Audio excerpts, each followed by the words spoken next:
A blanket of heat. Ontario and Quebec feel the pressure. The air hangs heavy, thick with humidity. Sunlight reflects off pavement, turning cities into furnaces. Ontario and Quebec are trapped beneath a dome of heat, a sweltering weather phenomenon that has sent temperatures soaring. From Toronto's bustling streets to Montreal's quiet neighborhoods, the heat is inescapable. The elderly seek refuge in air-conditioned community centers. Children splash in fountains, seeking relief from the oppressive temperatures. Evenings offer little respite, the air remaining thick and warm long after the sun sets. This is not just another summer heat wave. This is extreme weather, driven by climate change with the potential for serious consequences.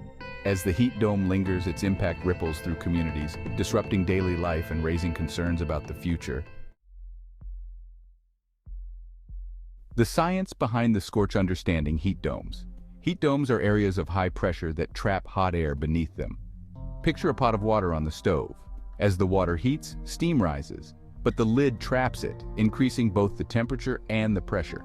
That's essentially what's happening with a heat dome. A persistent area of high pressure settles over a region, pushing warm air downward. This trapped air compresses and heats up further, leading to extreme temperatures at the surface. Climate change is making these heat domes more frequent and intense. As global temperatures rise, the atmosphere becomes more energetic, leading to more extreme weather events of all kinds, including these dangerous heat waves. Silent sufferers. Heat's heavy toll on human health. The oppressive heat isn't just uncomfortable, it's a public health hazard. Heat stroke is a real threat, particularly for the elderly, young children, and those with pre-existing health conditions. Hospitals report a surge in heat-related illnesses from dehydration to heat exhaustion. Emergency services are stretched thin, responding to calls from those overcome by the heat.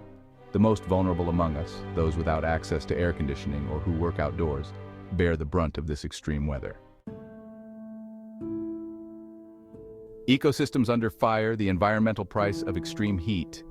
The natural world isn't immune to the heat's effects. Forests dry out, becoming tinderboxes vulnerable to wildfires. Rivers and lakes shrink, threatening aquatic life.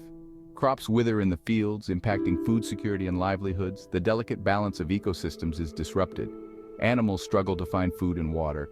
Heat stress weakens plants, making them more susceptible to disease and pests. The long-term consequences of these heat events on biodiversity and ecosystem health are still unfolding, but the early signs are worrisome.